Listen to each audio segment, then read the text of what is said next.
এক নিয়তে 4 রাকাত নামাজ আদায় করলেন। আল্লাহ বলেন, ঈসা বিশ্ব নবীর উম্মত হওয়ার কথা শুনে তুমি নামাজ আদায় করলে কেন? ঈসা বলতেছে, আল্লাহ আপনি সবে জানেন, জানার পরও যখন শুনতে চান তাহলে শোনেন। নবী হওয়ার ভিতরে আমি তেমন খুশি হতে পারি নাই, কিন্তু বিশ্ব নবীর উম্মত করবেন এই খুশিতে শুকরিয়াতান 4 রাকাত নামাজ আদায় করে দিলাম।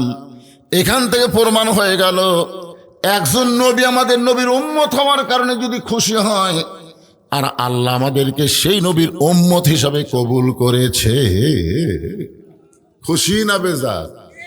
তখন আমার সঙ্গে সকলে একটু বলবেন, নবী না হয়ে দুনিয়ার, না হয়ে ফেরেশতা আল্লাহর, হয়েছি উম্মত আপনার, তাড়াতাড়ি শুকুর। তারপরে শুকুর কতবার? আপনারা কি 1000-এর উপরে আর হিসাব জানেন না? যে সময় এই গজল লেখছে বুঝলেন, তখন মানুষ 1000-এর উপরে হিসাবই জানতো না। আমার দাদিকে আমি দেখছি, আমার দাদি টাকা গুনতো 1 কুড়ি 2 কুড়ি, 20 মানে 20, মানে 20-এর উপর হিসাব জানে না। এখন একটা ফকুন্নি পর্যন্ত 1000 টাকা লে চিন্তা করে, কথা কন না কেন ভাই জান? সেই সময় 1000-এর কথা কইছে, এই সময় 1000, আবার কয় লাখ, লাখের উপর জানেন না। বলে মিলিয়ন ট্রিলিয়ন বাংলাদেশের লোক বুঝবি না বাবা। তার তরে শুকুর কোটিবার আলহামদুলিল্লাহ, মাশাআল্লাহ। আল্লাহর শুকুর আদায় বেশি বেশি করবে এই কারণেই যে আল্লাহ আমাদের হেদায়েত স্বরূপ। জোরে বলেন কি স্বরূপ? জালিকাল কিতাবু লা রাইবা ফীহি হুদাল লিল মুত্তাকিন।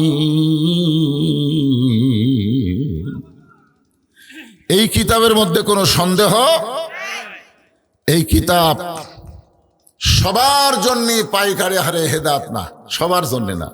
যারা বাড়ির মধ্যে আছে, মেলার মধ্যে আছে, রাস্তা ঘুরতেছে, তাদের জন্য না। আল্লাহ এখানে বলেছেন হুদাল্লিল মুত্তাকিন, কেবলমাত্র মুত্তাকি বান্দা বান্দি যারা আল্লাহর কোরআন থেকে হেদায়েত পাবে তারা। এখন বলেন তো মুত্তাকি কি ওরা? আমার সামনে যারা বসে আছেন আপনারাই, সুবহানাল্লাহ বলেন। এই কোরআনের মধ্যে কোনো সন্দেহ নাই, এই কোরআনে কোনো ধোঁকা, এই কোরআনের কোনো গোজামিল। মাশাআল্লাহ, সবাই বললেন না কেন? আপনাদের কি মনে হয় কোরআনে সন্দেহ আছে? কোরআনে ধোঁকা আছে? কোরআনে গোজামিল আছে? কিন্তু বর্তমান শতকরা 95% মুসলমানের বাংলাদেশে যে সংবিধান দিয়ে দেশ চলতেছে, এই সংবিধানের মধ্যে সন্দেহ।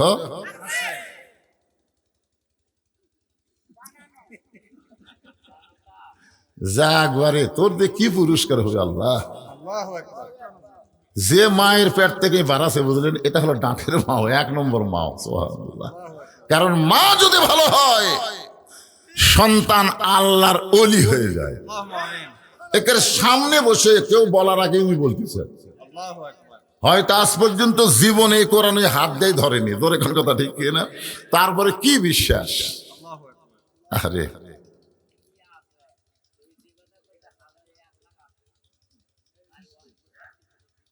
ঠিক আছে, এই কোরআনে সন্দেহ নাই, ধোঁকা নাই, গোজামিল নাই, সব বারে আপনার নাই কইছেন।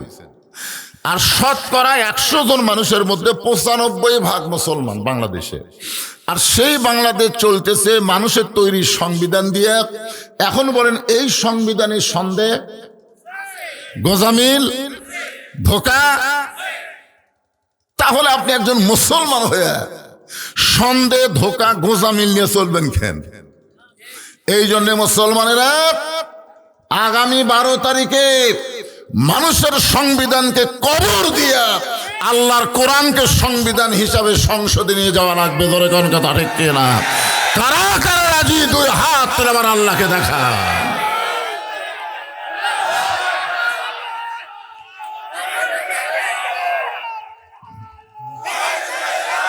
লিল্লাহে তাকবীর, আলহামদুলিল্লাহ। কিসের আনন্দ রে?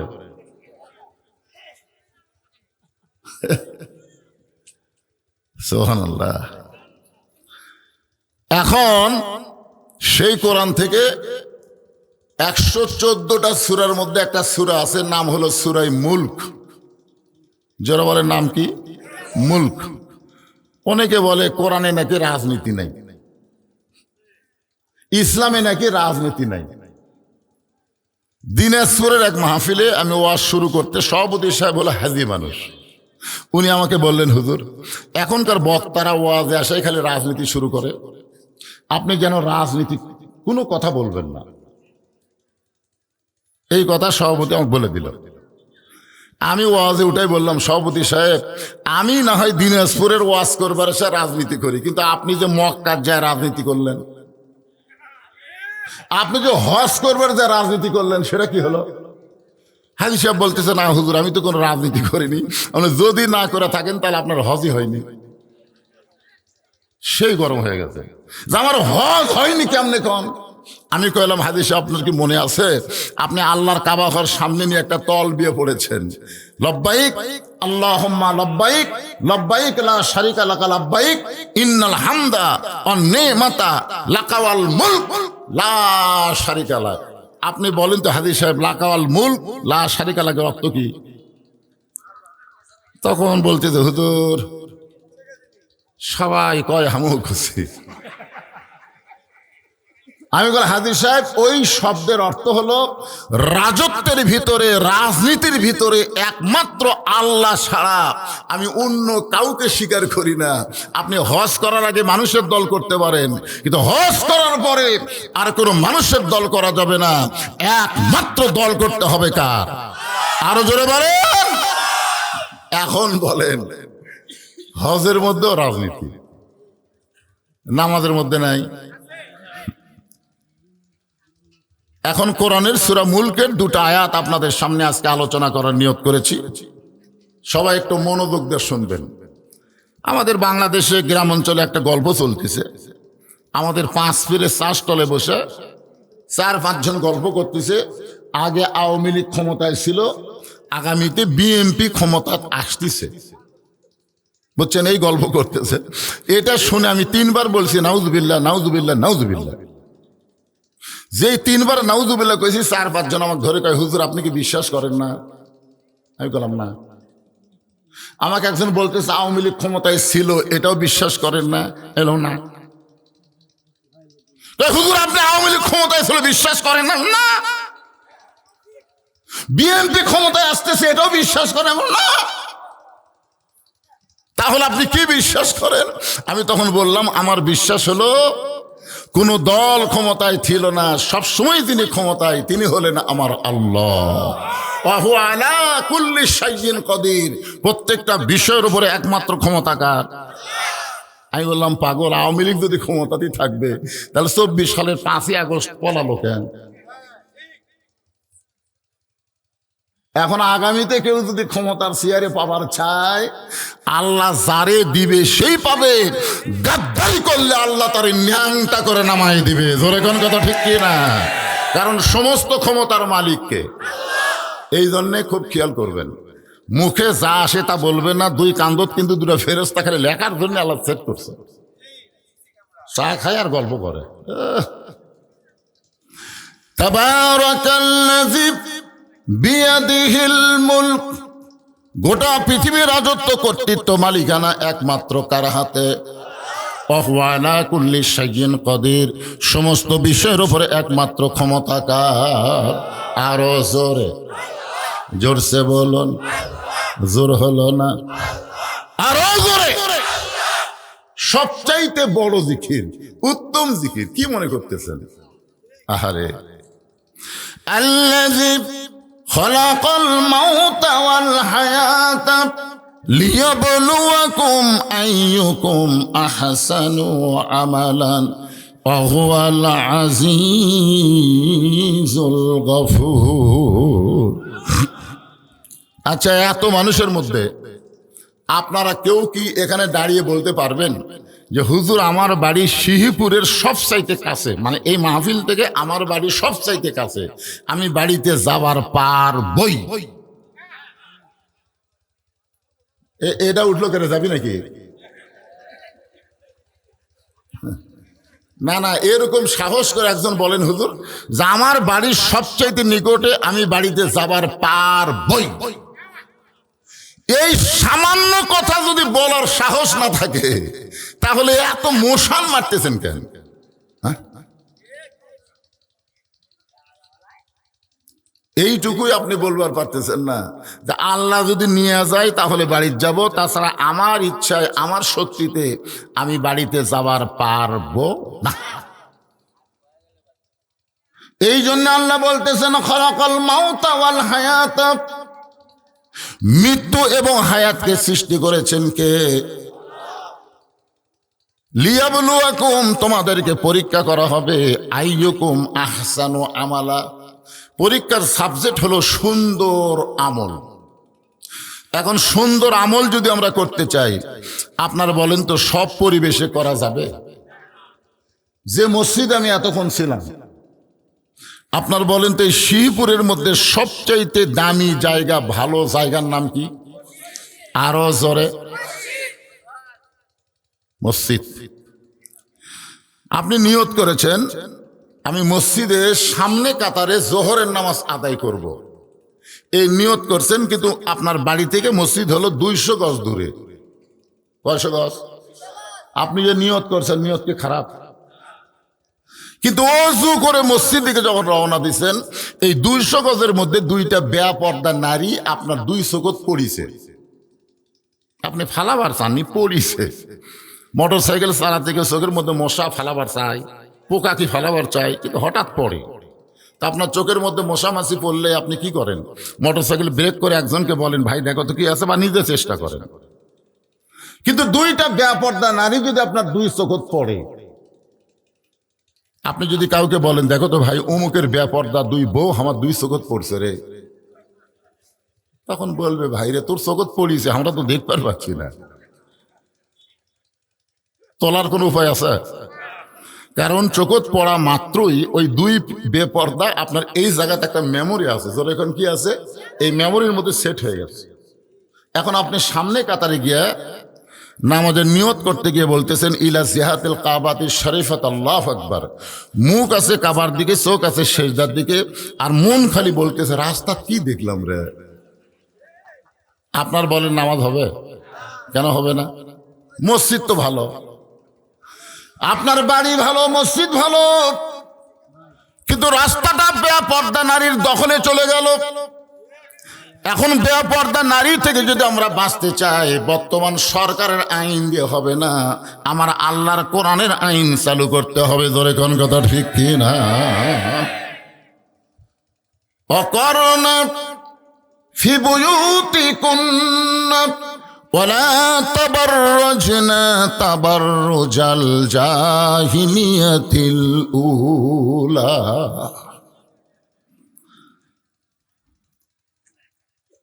ওয়াজ শেষ করার পরে ঘরত যেই বসেছি, তখন 3-4 জন লোক এসে বলতে হুজুর আপনি কি বাসায় যাবেন?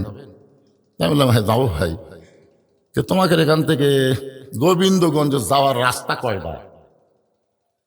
তখন বলতেছে একটা রাস্তা খুবই তেলতেলা হুজুর, ভাঙ্গা নেই, আর এক রাস্তা মাঝে মধ্যে ভাঙ্গা ভুঙ্গা আছে, তা আপনি কোনটা দিয়ে যাবেন? তা আমি বললাম ভাই যেটা তেলতেলা সেটা দিয়ে যাবো রে। তখন বলে হুজুর তেলতেলা রাস্তা মাঝে মধ্যে ডাকাত খাড়া হয়। তেলতেলা রাস্তার মাঝে মধ্যে কি খাড়া হয়? ডাকাত খাড়া হয়। আর ভাঙ্গা সুন্দর রাস্তার মধ্যে ডাকাত থাকে না। আপনি বলেন তো আমি কোন রাস্তা দিয়ে যাব?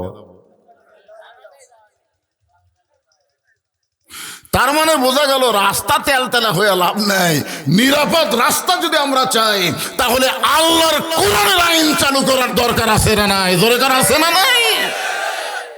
আলহামদুলিল্লাহ, আপনি নিয়ত করছেন আজকে গোবিন্দগঞ্জে কেন্দ্রীয় মসজিদে জোহরের নামাজ সামনে কাতারে আদায় করব। শিবপুর থেকে গোবিন্দগঞ্জে গিয়ে আপনি সামনে কাতারে আপনি কি করবেন? জোহরের নামাজ আদায় করবেন। কিন্তু মসজিদের দরজা দিয়ে পায়ের দিকে খেয়াল করে দেখেন আপনার জুতার দাম 3000 টাকা। এখন আপনি কি করবেন? জুতা দরজা থুয়া সামনে কাতারত যাবেন? তাহলে আপনি কি করবেন? জুতা খুলে হাতত নেবেন কার ভয়ে? কথা কয় না, কার ভয়ে? নামাজ পড়বেন কার ভয়ে? তাহলে নামাজ পড়বেন আল্লাহর ভয়, এটা ঠিক আছে, কিন্তু চোরের ভয় কেন? তাহলে এই চোরের ভয় থেকে বাঁচার জন্য আপনারা বলেন তো, আল্লাহর কোরআনের রাষ্ট্রের দরকার আছে না নাই? আমার এক বন্ধু বগুড়া শহরে জায়গা কিনছে, কয়েক বছর হয়ে গেল, এখন মতো বাসা হচ্ছে না। আমি বললাম, কে রে ভাই, তোর কি টাকার খুবই সমস্যা? টাকা আছে ভাই, তো বাসা করিস না কেন? ভাই শুনলাম ভিতর থেকে শুরু করে লিন্টন পর্যন্ত প্রত্যেক দিন চাঁদা দেওয়া লাগবে। টাকা আছে, জায়গা আছে, কিন্তু চাঁদাবাদের ভয়ে আমি বাসা করবার পারতেছি না, মসজিদ ঢুকতে পারি না চোরের ভয়ে, বাসা করতে পারি না চাঁদার ভয়ে।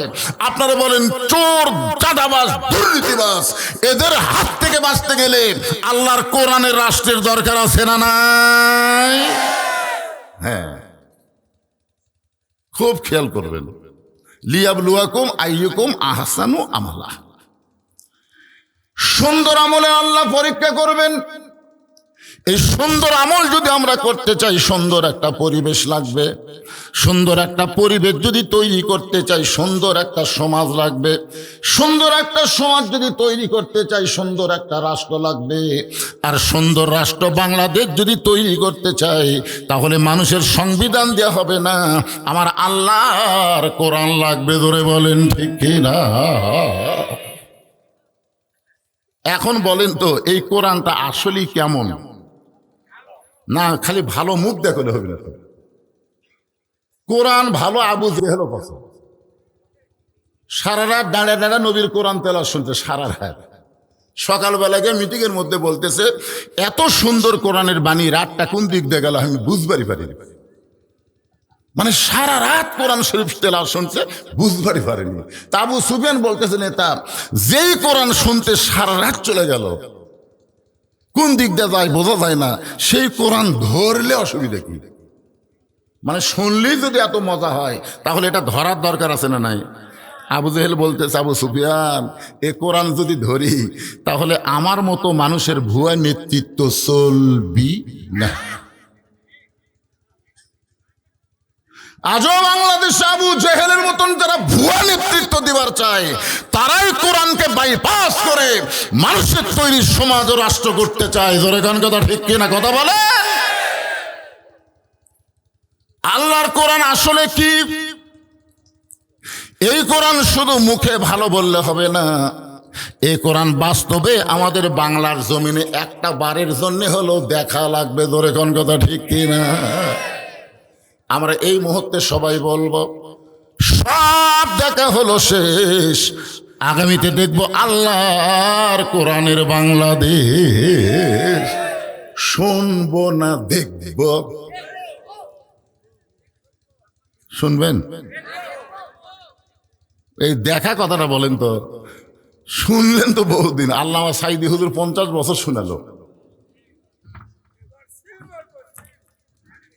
আল্লাহর কোরআনটা কেমন আমরা সবাই বাংলার জমিনে দেখতে চাই। এই বাংলাদেশের মতন 96টা দেশের খলিফা হলেন হযরত ওমর। বাংলাদেশের মতন 96টা রাষ্ট্র একত্র করলে যত বড় একটা দেশ হবে, তত বড় দেশের খলিফা হলেন হযরত ওমর। নিজের গালে মেম্বরে বসে নিজের গালে নিজেই চল মারতেছেন। কি ভাই? আচ্ছা, প্রধান অতিথির আগমন জনাব ডক্টর মোহাম্মদ শামীম কায়সার লিঙ্কন সাহেবের আগমন। লিল্লাহে তাকবীর। এখানে আসার পরে আমি দিব সময় মতো। আমি যে কথাটা বলতেছি আগে এটা শেষ করি। তাকে শুভেচ্ছা জানাই, আমরা মঞ্চে নিছি, কারণ আমরা জানি এখন ওনারা আমাদের চাইতে অনেক ব্যস্ত। প্রতি রাতে 5, 7, 8, 10টা করে। গত রাত্রে আমি মাহফিল করছি আপনার ঢাকার গাজীপুরে।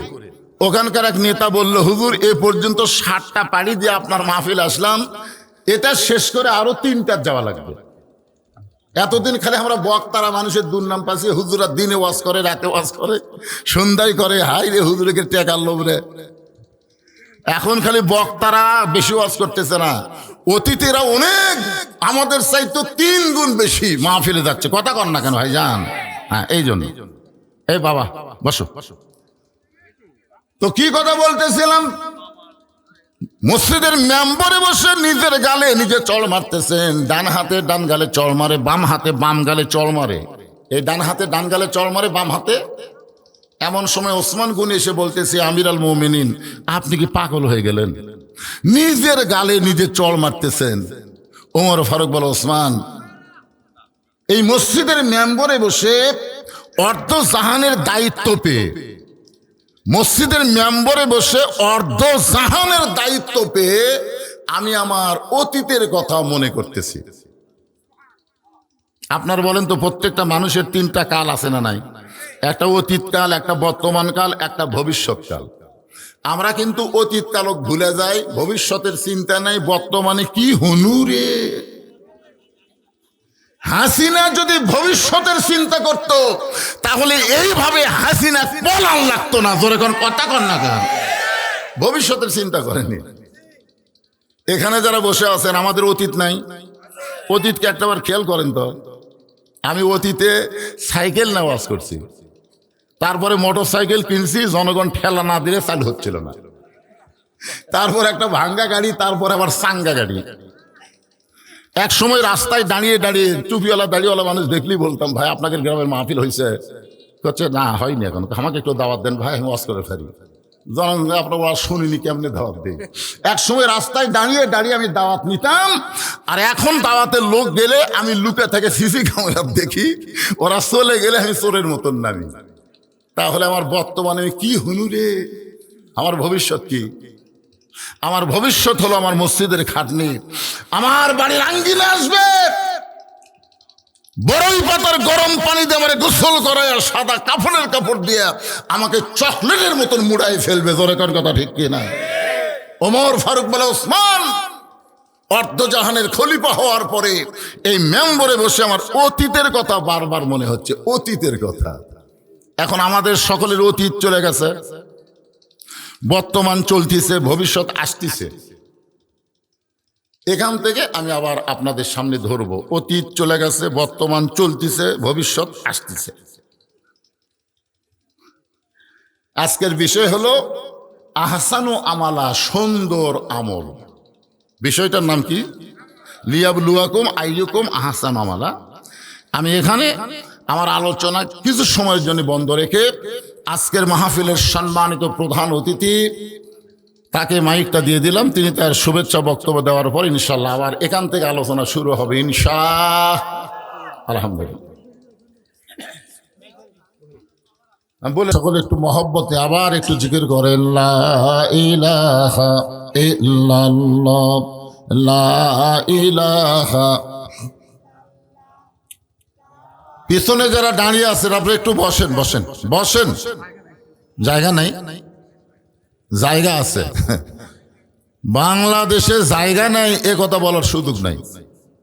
সবচাইতে ঘনবসতি দেশ হওয়ার পরেও 12 লক্ষ রোহিঙ্গা মুসলমানকে জায়গা কে দিছে? হ্যাঁ, তাহলে জায়গা দেওয়ার অভ্যাস আমাদের আছে না নাই? তো যারা দাঁড়িয়ে আছে এরা কি রোহিঙ্গা? এরা তো আমাদেরই ভাই। ওদের জায়গা দেওয়ার জন্য একটু জিকির করে সামনের দিকে আসেন ভাইজান, একটু জিকির করেন আর সামনে আসেন, আল্লাহর হস্তে আসেন, আল্লাহর হস্তে, বক্তার হস্তে না, আল্লাহর হস্তে সামনের দিকে আসেন আর জিকির করেন, লা ইলাহা ইল্লাল্লাহ, লা ইলাহা ইল্লাল্লাহ, লা ইলাহা ইল্লাল্লাহ মুহাম্মাদুর রাসূলুল্লাহ সাল্লাল্লাহু আলাইহি ওয়াসাল্লাম। আমি বলতেছিলাম অতীত তো চলেই গেছে, বর্তমান আর ভবিষ্যৎ। আমাদের ভবিষ্যৎ কি? আমাদের বর্তমান যেভাবে আমরা চলতেছি, আমাদের ভবিষ্যতের কি অবস্থা হবে? আল্লাহ ভবিষ্যৎ সম্পর্কে বললেন, ইয়া আইয়ুহাল্লাযীনা আমানুত্তাকুল্লাহা হাক্কা তুকাতিহি ওয়া লা তামুতুন্না ইল্লা ওয়া আনতুম মুসলিমুন।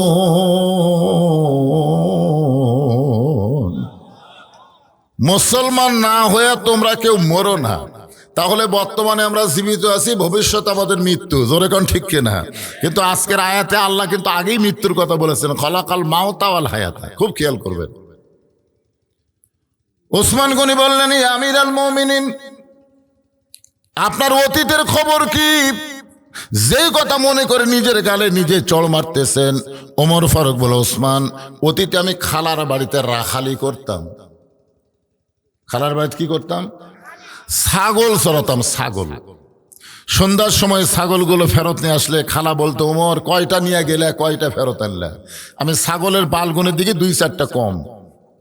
আমি আবার দৌড় দিতাম, ওই ছাগলগুলো খুঁজে খুঁজে এনে যখন খালারে দিতাম, খালা মাথার চুল ধরে বলতো, ওমর যেই ভুল আজকে করেছো, এই ভুল যদি আগামীকাল করো, তোমার রাখালির চাকরি আমি ক্যান্সেল করে দিব।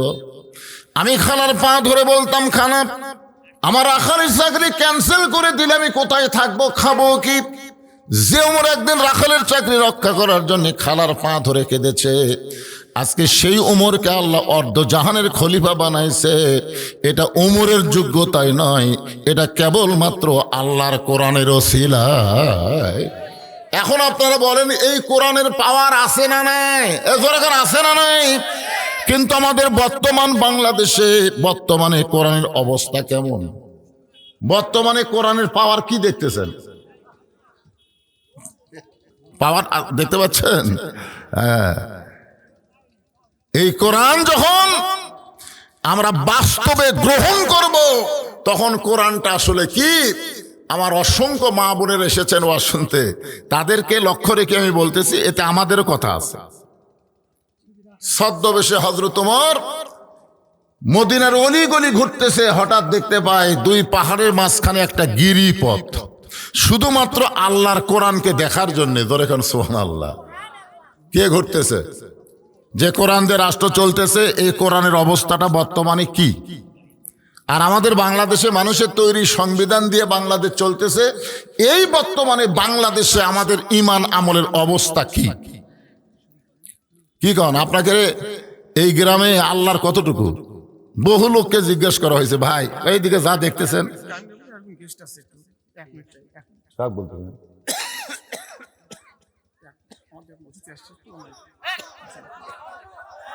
প্রধান অতিথির পরে অতিথি আছে।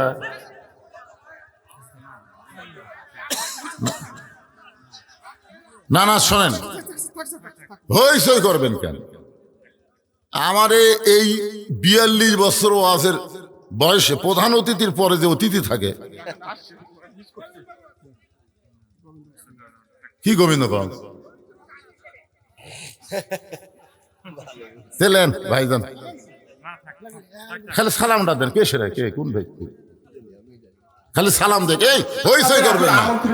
এটা হাট বাজার না, এটা হচ্ছে কোরআনের মাপ। হইচই চলবে না। আমাদের একজন আমন্ত্রিত অতিথি, মাননীয় চেয়ারম্যান কোচার শহর ইউনিয়ন জনাব জাহিদ ভাই, জহুরুল ইসলাম জাহিদ ভাই, উনি এসেছেন।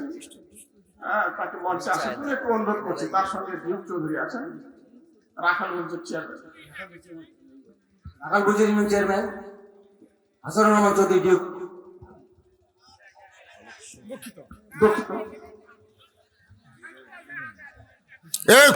এখানে কি অসুবিধা হলো? কিসের ডিস্টার্ব? আমি যদি ডিস্টার্ব মনে না করে আপনাকে ডিস্টার্ব করতে হলো। এ হইছে করলে আর বেশি ডিস্টার্ব। আল্লাহ রাসূল বলেছেন, ইমাম যখন খুতবা দেয় তখন কোনো মুসল্লি কথা বলা যাবে না। এক ছোট বাচ্চা দৌড়াদৌড়ি করতেছে, একজন মুসল্লি, চুপ চুপ। আপনার বলেন তো, যে লোকটা চুপ বললো, ওই কথা বললো না, তো উনি আর কতক্ষণ বললো? তার সাথে বেশিক্ষণ তো আপনার হইচই করলেন।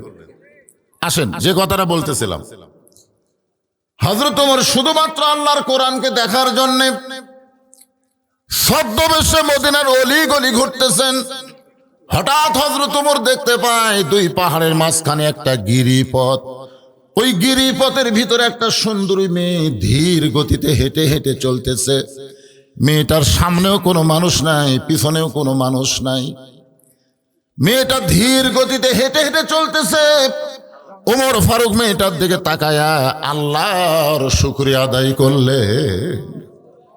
আপনারা ফতুয়া তালাশ করবেন না যে ওমর ফারুক একটা মেয়ে মানুষের দিকে তাকায়া আল্লাহর শুকরিয়া আদায় করলেন, তাহলে মনে হয় মেয়ে মানুষের দিকে তাকানো যাবে।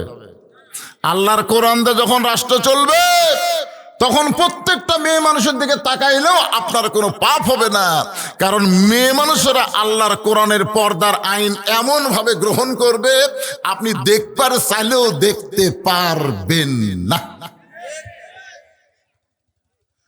তাহলে হযরত ওমর সেই মেয়েটার দিকে তাকায়া আল্লাহর শুকরিয়া আদায় করলেন। ওই মেয়েটার আপাদ মস্তক আল্লাহর পর্দার আইন। আপনার বলেন তো, পর্দানিশী নারী যারা বিশ্ব সুন্দরী তারা, সুবহানাল্লাহ না কেন? পর্দানিশী নারী যারা বিশ্ব সুন্দরী তারা যদিও কালো হয়, খাটো হয়, তারপরেও আল্লাহর আইন পর্দা যদি মেনে চলে, আল্লাহর কোরআন তাদেরকেই শুধু সুন্দরী বলে। তাহলে সকলে বলবেন কোরআনের সাথে আপনারা একমত না দ্বিমত? আমি যেই বলবো পর্দানিশী নারী যারা, আপনারা বলবেন বিশ্ব সুন্দরী তারা। পর্দানিশী নারী যারা,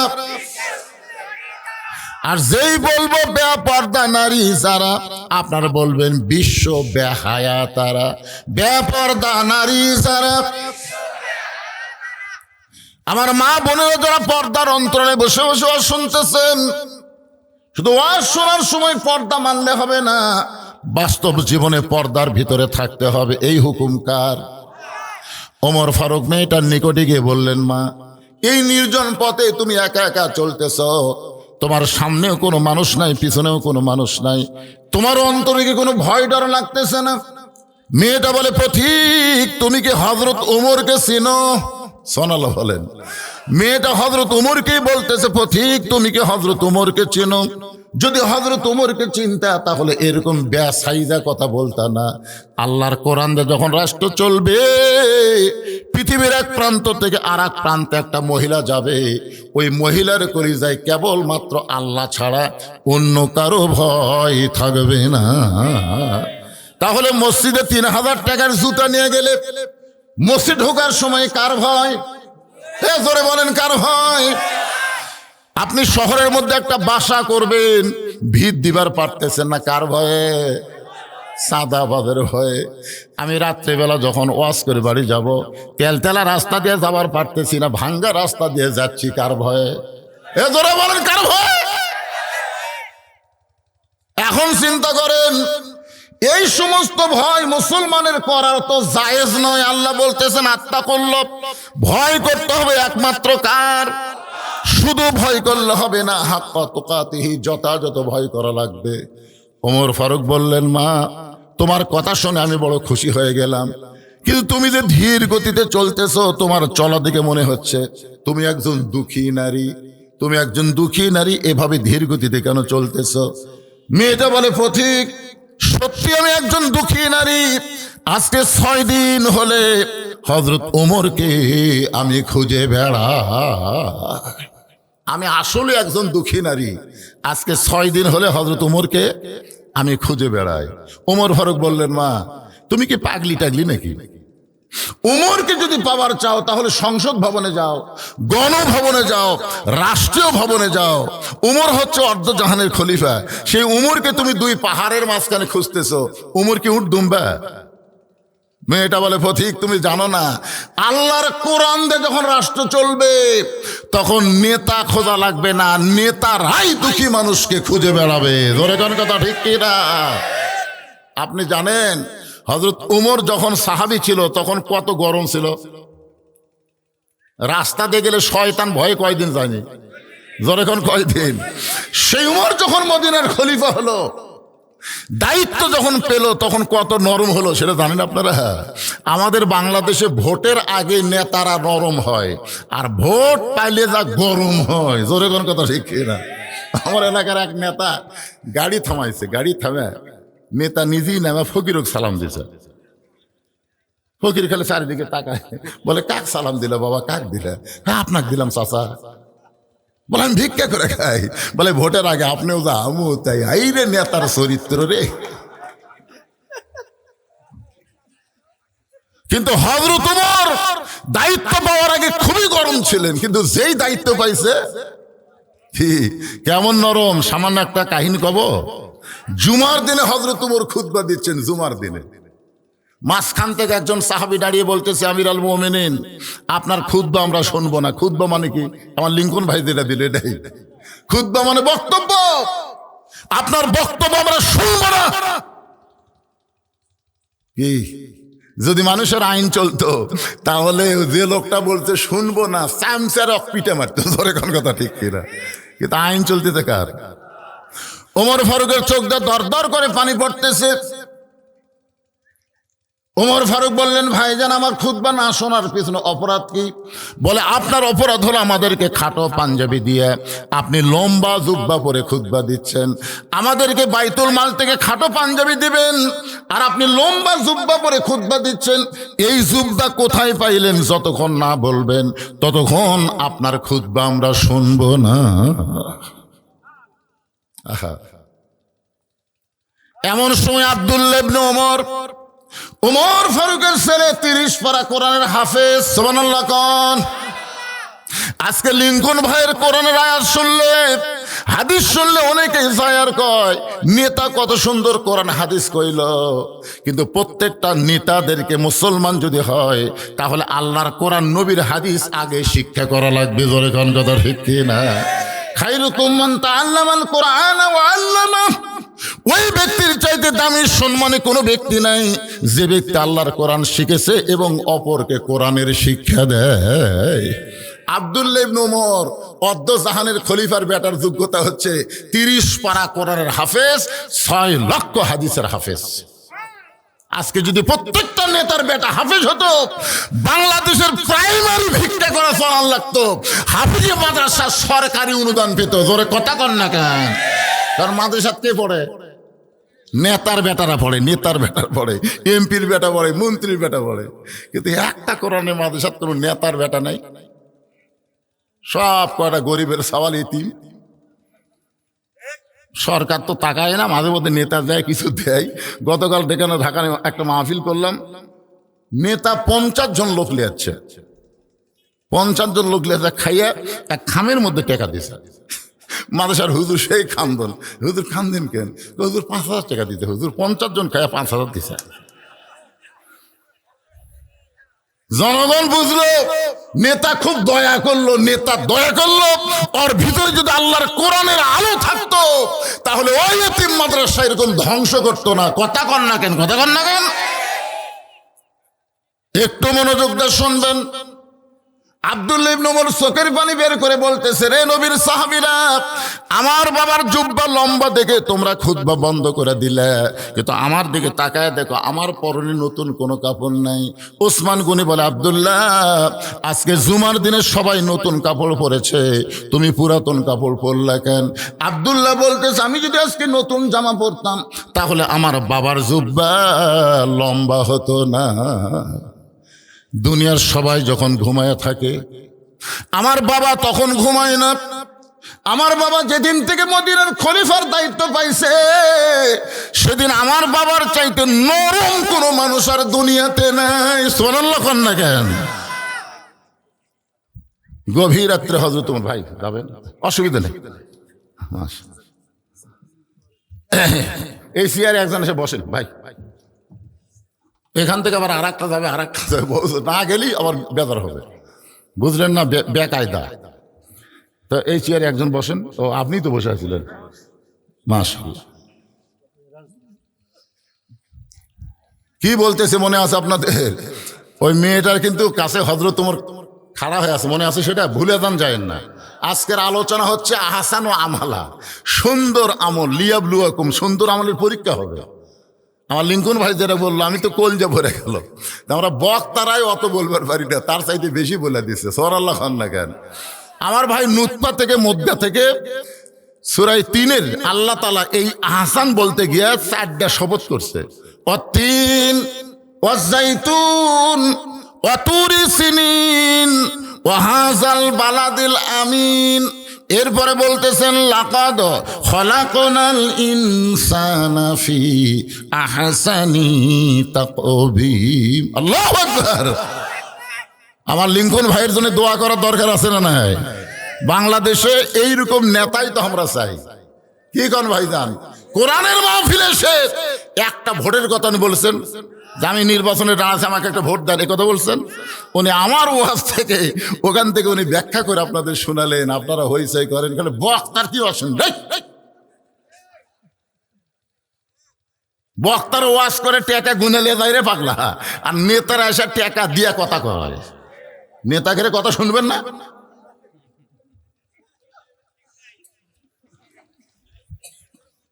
একটু মনোযোগ দিয়ে শুনবেন, ওয়াজ হবে আজকে ফাটাফাটি, অসুবিধা আছে? কেবল 11:30 বাজতেছে, অসুবিধা কি? 12টা পর্যন্ত ওয়াজ হবে, সমস্যা আছে?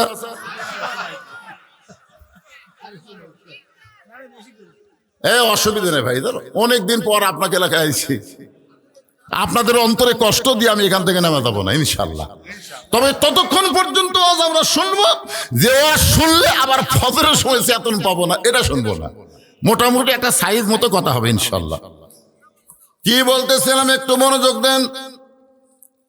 আব্দুল ইবনে ওমর বলতেছে, আমার বাবা যেদিন থেকে মদিনার খলিফার দায়িত্ব পাইছে সেদিন থেকে আমার বাবার মতো নরম কোনো মানুষ আমি দ্বিতীয়টা দেখি নাই। অথচ আগে ছিল গরম, দায়িত্ব পাওয়ার পরে কি গভীর রাত্রে হযরত ওমর চোরের মতন ঘুরতেছে, একা একা চোরের মতন ঘুরতেছে। কোনো সামসা নাই, কোনো পুলিশ নাই, কোনো র্যাব নাই, কারণ নেতা ঘুরতেছে একা একা, বাংলাদেশের প্রধানমন্ত্রী না, অর্ধজাহানের খলিফা। তাবু তাবু তাবুর বাহিরে একটা পুরুষ মানুষ অস্থির হয়ে উত্তরে যাচ্ছে, দক্ষিণে যাচ্ছে। ওমর ফারুক চিন্তায় পড়ে গেল যে একটা পুরুষ মানুষ যদি অস্থির হয় তো সমাজ তো রসাতলে যাবে। অস্থির হবে মেয়ে মানুষ, কারণ জান্নাতের মধ্যে আল্লাহ যখন বলেছেন ওয়ালা তাকরাবা হাদিস শাজারা ফাতাকুনা মিনাজ জালিমিন, ওই গাছের কাছে যাইও না। আপনার বলেন তো আদম কি অস্থির হচ্ছে? অস্থির কে হচ্ছে? হাওয়া। এ হাওয়া জাতিরা অস্থির ভাই, আর সেই কতদিন ধরে অস্থিরের তলে আমরা আছি। একজন বিদায় হচ্ছে আর একজন পলে গেছে, আপাতত আর কি বুঝতেছেন? এখন আমরা সকলেই জবান খুলে বলবো, মেয়েদের দিন শেষ, আগামীতে মরদের বাংলাদেশ। কথা বল না কেন? কত বড় বিপদে ছিলেন জানেন আপনি? বুখারী শরীফের হাদিস, বুখারী শরীফের হাদিস, আল্লাহ রাসূল বলেছেন, মা তারাক্তু বাদি আলা উম্মতি ফিতনাতুন আদর আলা রাসূলু মিনান নিসা, রাওয়াহুল বুখারী কিতাবুল ফিতান। আল্লাহ নবী বলেছেন, আমার পরে আমার উম্মতের জন্য সবচাইতে বড় বিপদ হলো পুরুষ মানুষের জন্য নারী প্রধানমন্ত্রী হওয়া। এটা আমার কথা না রে। এই জন্য আমরা বলবো, একজন বিদায় হচ্ছে, একজন পলে আছে। আপাতত আর কোন মেয়ে মানুষের তলো থামা করে থাকা লাগবে। আল্লাহ কোরআনে বলেছেন, আর রিজালু কাওয়ামুনা আলান নিসা, পুরুষ থাকবে উপরে, নারী থাকবে নিচে। তাহলে অস্থির হচ্ছে হাওয়া। আদম কিন্তু গন্ধম গাছের কাছে যায় নাই। ওমর ফারুক চিন্তায় পড়ে গেল, একটা পুরুষ মানুষ অস্থির হয়ে গভীর রাত্রে উত্তরে যায়, দক্ষিণে যায়, এই পুরুষকে স্থির করার দোয়া হচ্ছে সালাম দেওয়া। ধরে কোন কি দেওয়া? পৃথিবীর মধ্যে আমাদের জন্য আল্লাহর সবচাইতে বড় নিয়ামত দোয়া হচ্ছে সালাম। জোরে কোন কি? আপনারা যখন কবরে যান, আচ্ছা কবরে যায় কি আগে দোয়া পড়েন নাকি সালাম দেন? তাহলে যতই দোয়া থাক, আপনাকে বুঝাই দিল সালামের চাইতে বড় দোয়া নেই। ওমর ফারুক অস্থির লোকটাকে স্থির করার জন্য সালাম দিলেন, আসসালামু আলাইকুম ইয়া আব্দুল্লাহ। লোকটা সালামের উত্তর দেয় না। ওমর ফারুক আবার সালাম দিলেন, আসসালামু আলাইকুম ইয়া আখি। লোকটা সালামের উত্তর দেয় না। ওমর ফারুক আবার যখন সালাম দিবার চাচ্ছেন, কেবল আস কছে, আস আস, সালামও কবারই পারেনি। লোকটা বলে, বারবার কেন সালাম দেশ কেন নিয়ে? দেখছেন কাকে কাকে? উমর ফারুক রে, অর্ধজাহানের খলিফা, একটা অস্থির লোক বলতেছে বারবার খালি সালাম দেশ কেন নিয়ে? তুই জানিস হযরত উমর যখন আল্লাহর কোরআন দিয়ে রাষ্ট্র চালায় তখন দিনও যা রাতও তাই। জোরে করে সুবহানাল্লাহ। এই লোকটা কার সামনে বলতেছে? উমরের সামনেই বলতে যে হযরত উমর যখন আল্লাহর কোরআন দিয়ে রাষ্ট্র চালায় তখন দিনও যা রাতও তাই। আমি আমার গর্ভবতী বউকে নিয়ে অমুক জায়গা থেকে অমুক এলাকায় যাওয়ার নিয়তে বের হয়েছি, কিন্তু এই জায়গাতে এসে আমার বউয়ের যা প্রসব বেদনা শুরু হলো, প্রসব ব্যথায় আমার বউটা যখন কাতর, আমি তখন তাবু টাঙ্গে আমার বউকে তাবুর মধ্যে রাইখে আমি বাহিরে অস্থির হয়ে ঘুরতেছি, আর তুমি খালি সমানে সালাম দাও। তুমি জানো আমার ভিতরে কি আগুন জ্বলতেছে? এই ভিতরে আগুন তোমার সালাম দিয়ে লিখবি না তো। ওমর ফারুক লোকটাকে এক টানে বুকের মধ্যে নিয়ে কপালে একটা চুমু দিয়ে বলতে দে, ভাই তুমি কোনো টেনশন করো না, কোনো চিন্তা করো না, আমার বাড়িতে ভালো একটা ধাত্রী আছে। সুবহানাল্লাহ। আমাকে রে মেম্বার মার্কার নেতা হলে অক্সাপাত লাগতি মারতো, ধরে কোনো। আর অর্ধ জাহানের খলিফা হযরত ওমর লোকটাকে বুকের মধ্যে নিয়ে কপালে চুমু দিয়ে বললেন, ভাইজান কোনো টেনশন করেন না, চিন্তা করেন না, ইন্নাল্লাহা মা'আস সাবিরিন, ধৈর্য ধারণ করেন, আপনার সঙ্গে আল্লাহ থাকবে, আমার বাড়িতে ভালো একটা ধাত্রী আছে। হযরত ওমর এক দৌড়, অর্ধ জাহানের খলিফা হযরত ওমর এক দৌড়ে বাড়ির দরজায় আব্দুল্লাহর মা বলে যখন ডাক দিছে, সঙ্গে সঙ্গে দরজা খুলে গেছে। যেই বলছে আব্দুল্লাহর মা, দরজা খুলে গেছে। উমর হোক চমকে, কে গো, কি খবর? আমি না হয় পাগল হয়ে মানুষের দুঃখ কষ্ট নিজের চোখে দেখবার যাই, তুমি দরজার ডাক দেওয়া মাত্র খুলে দিলে। বউ বলতেছে, ধরা খাসি রে। ওমর ফারুক বলে, কি ধরা খাসো? বলে, আপনি যেদিন থেকে মানুষের দুঃখ কষ্ট নিজের চোখে দেখার জন্য ঘুম জাগেন, আমিও সেদিন থেকে এই দরজার দাঁড়িয়ে দাঁড়িয়ে আপনার নিরাপত্তার জন্য দোয়া করি। এখান থেকে প্রমাণ হলো খালি নেতা ভালো হলে হবে না, নেতার বউ ভালো হওয়া লাগবে। আজকে অনেক নেতা ভালো, কিন্তু নেতার বউ ভালো হওয়া না হওয়ার কারণে সেই নেতাগুলা জেলখানা পৌঁছতেছে। জোরে কোন কথা ঠিক কিনা? আমাদের নাটোরের একটা নেতার নাম হলো পলক, নাম শুনছেন? পলক, জনায়েদ আহমদ পলক।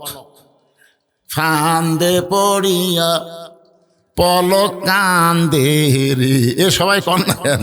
বগার গান তো আমরা ভুলে গেছি। ফান্দে পড়িয়া বগার কমন, এখন বলবো ফান্দে পড়িয়া পলক কান্দে রে। 1000 কোটি টাকা মাইরা কানাডার বেগম পাড়ায় বাড়ি বানাইছে, পলকের বউ এখন আরাম করতেছে, আর স্বামী ফান্দে পড়ে কাঁদতেছে। পলকের বউটা যদি ভালো হতো তাহলে স্বামীকে আজকে জেলখানায় যাওয়া লাগতো না, কারণ 10,000 টাকার বেতন পায় আর 12,000 টাকার বাসা ভাড়া নেয়। বাড়তি টাকা স্বামী কোথায় পায়? বউ যদি চেয়ে হিসাব নিত তাহলে আজকে বাংলাদেশের কোনো নেতা খারাপ হইতো না। ওমর ফারুক বললেন, বিবিরে তুমি যখন ধরা পড়েছ তাহলে তুমি কি জান্নাতে যাবার চাও? ওমর ফারুকের বিবি স্বামীর কপালে চুম্বন দিয়ে বলে, স্বামী গো, সবসময় জান্নাতে যাওয়ার জন্য দোয়া করি। ওমর ফারুক বললেন, আর দোয়ার দরকার নাই, আর দোয়ার দরকার নাই, খালি দোয়া দিয়ে জান্নাত হবে। কি কোন দাওয়ার দরকার আছে না নাই? আমরা খালি দোয়া করি, আল্লাহুম্মা ইন্না নাসআলুকাল জান্নাতা নাউযু বিকা মিনান নার। দোয়া তো ভালোই আছেন, দোয়া দিয়ে বাংলার জমিনে আর জান্নাত পাওয়া যাবে না। জান্নাতের জন্য আমাদের দাওয়া লাগবে। জোরে কান, কি লাগবে?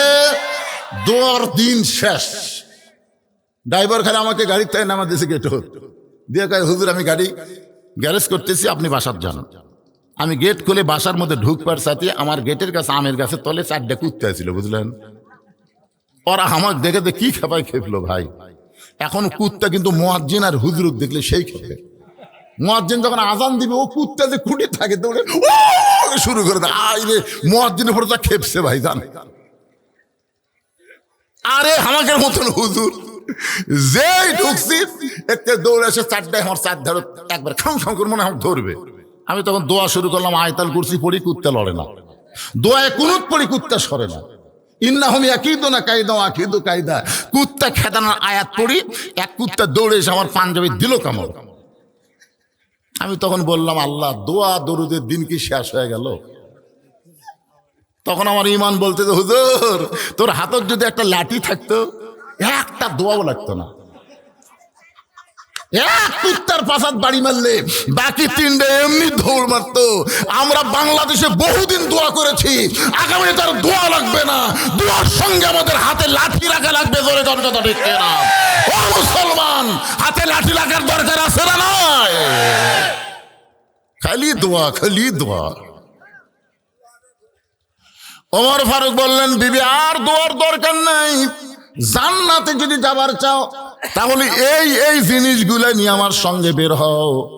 এই জিনিসগুলো মানে কি, একটা গর্ভবতী নারীর বাচ্চা খালাস করতে গেলে যা যা লাগবে সেইগুলো নিয়ে তুমি আমার সঙ্গে বের হও। হযরত ওমর তার বিবিকে নিয়ে অপর পৃষ্ঠাতে তাঁবুর মধ্যে ঢুকাই দিলেন।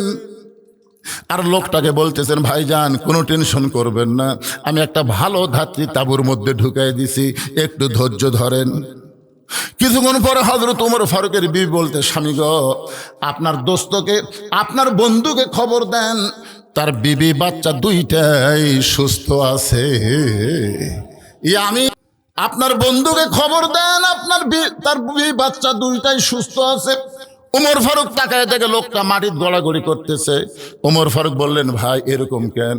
বলে, আপনি হলেন অর্ধ জাহানের খলিফা, আপনি 3 বার আমাকে সালাম দিলেন, আমি সালামের উত্তর দিলাম না, খারাপ ব্যবহার করলাম, এরপরে আপনার বউ দিয়া আমার পোষ্যবতী বিবির বাচ্চা খালাস করলেন, আপনি এত নরম কেমনে হলেন? ওমর ফারুক বলে, ভাইজান দায়িত্ব যেদিন থেকে পাইছি সেদিন থেকে আমার গরম আল্লাহ কমায় দিয়ে আমাকে নরম বানায়া দিছে।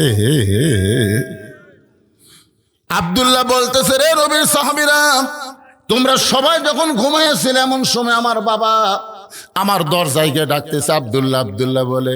আমি দরজা খুলে তাকায় দেখি বাবার হাতে একটা পাঞ্জাবি। আমি বললাম, বাবা বাইতুল মাল থেকে আমার একটা পাঞ্জাবি দিছে, বাবা আপনি আর একটা দিবে যাচ্ছেন? ওমর ফারুক কোরআন থেকে তেলাওয়াত করলেন, ইন্নাল্লাহা ইয়ামুরুকুম আন তুআদ্দুল আমানাতি ইলা আহলিহা ওয়া ইযা হাকামতুম বাইনান নাস আন তাহকুমু বিল আদল। আল্লাহু আকবার বলেন। এই আয়াতের মধ্যে আল্লাহ কি বলতেছেন জানেন? আমার ভোট আমি দিব, যাকে খুশি তাকে দিব। এই স্লোগান স্বৈরাচারী স্লোগান। আমার ভোট আমি ইচ্ছা মতো দিবার পারবো না, আল্লাহর বিধান, নবীর বিধান আমাকে যেভাবে দিবার বলছে আমাকে সেইভাবে দেওয়া লাগবে, ঠিক কিনা বলেন? যাকে খুশি তাকে দেওয়া যাবে না। আয়াতের তাফসীর আমি একটু পরে আসতেছি, তবে যেটা বলি শোনেন। ওমর ফারুক বলে, আব্দুল্লাহ এই পাঞ্জাবি তোকে আমি দিবার আসিনি বাজান, এইটা আমার ভাগে পড়েছে। এখন বল, এত ছোট পাঞ্জাবি পরে যদি আগামীকাল খুতবা দেই, মুসল্লির নজর কিন্তু মুসল্লির দিকে না, মুসল্লির নজর হলো ইমামের দিকে। তোর পাঞ্জাবিটা আমাকে একটু দান করে দে। আব্দুল্লাহ বলে, আমার কাপড়ের অংশটুকু আমার বাবাকে দান করে দিলাম। বাবার কাপড় আমার কাপড় একত্র করে বাবা লম্বা জুব্বা বানায় এখন খুতবা দেয়। এখন বলো বাবার খুতবা শোনা যায় কিনা যায়? সমস্ত সাহাবীরা চিল্লায় বলে, আল্লাহর কোরআন দিয়ে যখন রাষ্ট্র চলবে, এমন ভালো মানুষ মুত্তাকিদের আল্লাহ বান্দারা নেতা হিসাবে দেখতে পাবে। মেয়েটা বলতে যে, পথিক আমি 6 দিন হলো হযরত ওমরকে খুঁজতেছি, আর 1-8 দিনের মধ্যে যদি ওমরকে খুঁজে না পায় তাহলে আসল জায়গায় বিচার দিব। আমার কথা কি আপনাদের মনে আছে? ওমর ফারুক মেয়েটা কি বলছেন? তুমি যদি ওমরকে পাবার চাও রাষ্ট্রভবনে যাও, তুমি কোথায় যাও? গণভবনে যাও, সংসদ ভবনে যাও। উমর কি উঠ দুম্বা নাকি যে 2 পাহাড়ের মাঝখানে উমরকে খুঁজতেছ? মেয়েটা বলতেছে, পথিক আল্লাহর কোরআন যখন রাষ্ট্র চলবে তখন নেতা খোঁজা লাগবে না, বরং নেতারাই দুঃখী মানুষকে খুঁজে বেড়াবে। আপনার বলেন তো, আল্লাহর কোরআন যখন বাংলাদেশ চলবে কোন গরিব মানুষ ধনীর বাড়ি যাওয়া লাগবে? বরং প্রত্যেকটা ধনীরা গরিবের দরজায় দরজায় ঘুরবে, কারণ গরিবের কোনো ঠেকা নাই। ঠেকা হলো ধনীর 2.5 টাকা, গরিবের হাতত না দিবার পারলে ওই ধনিক জাহান্নামত যাওয়া লাগবে। চিন্তা করছেন? এখন 1 ব্যাগ টাকা লিছে, 1 ব্যাগ টাকা জাকাতের টাকা লে গরিবের দরজার দরজা ঘুরতেছে। গরিব বলে, ভাই কি খবর? বলে, জাকাতের টাকা দিয়ে লাগবে। ইয়াকা নাবুদু ওয়া ইয়াকা নাস্তাইন, আল্লাহর গোলামি করে আল্লাহকে সাহায্য চাই, তোর জাকাতের টাকা আমার দরকার নেই। ওই 7 দিন ধরে ঘুরেছে, 7 দিন একটাও দরজা খোলেনি। মনের দুঃখে মাটিতে বসে বলতেছে, আল্লাহ কোরআন দিয়ে যখন রাষ্ট্র চলবি তখন ধনী হওয়ার চাইতে গরিব হয় ভালো। গরিব খেলে আরামে বসে আছে আর আমি পাগলার মতন ঘুরতেছি, একটা গরিব টাকা লাগে এখন কি করি। মনের দুঃখে মরু হইতেছে, যায় দেখে একজন গাছের ছায়ে বস্তা মাথাতে ঘুম পাড়তেছে। বেয়া গেল মনে করতে একবারে 7 দিন পরে গরিব পাইছি রে, এই মনে করে দিছে সালাম, আসসালামু আলাইকুম। লোকটা বলে আলহামদুলিল্লাহ। বেয়া গেল বলে, পাগলা রে, আমি তোরে সালাম দিলাম, তুই আলহামদুলিল্লাহ বলিস কেন? বলে 1 বস্তা টাকা লিয়া 15 দিন হলে ঘুরতেছি ভাই, একটা গরিব নাই, তোকে দেখে গরিব মনে করে আল্লাহ শুকরিয়া আদায় করছি রে, এ টাকার বস্তা নিলে তো। বেয়া গেল, আমি ঘুরি 7 দিন, তুই ঘুরিস 15 দিন, তাহলে গরিব গেল। আল্লাহর কোরআন দিয়ে যখন বাংলাদেশ চলবে তখন সুদকে কবর দেওয়া হবে, যাকাত ভিত্তিক অর্থনীতি চালু হবে। আর যাকাত ভিত্তিক অর্থনীতি যখন চালু হবে, আল্লাহ এই দেশের জন্য রহমত আর বরকতের দরজা খুলে দিবে। ধরে বলেন সুবহানাল্লাহ। মেয়েটা বলতেছে 6 দিনে হলো হযরত ওমরকে খুঁজতেছি, আর 1 দিনের মধ্যে যদি খুঁজে না পাই তাহলে আসল জায়গায় বিচার দিব। আপনারা বলেন তো আসল জায়গা কোনটা?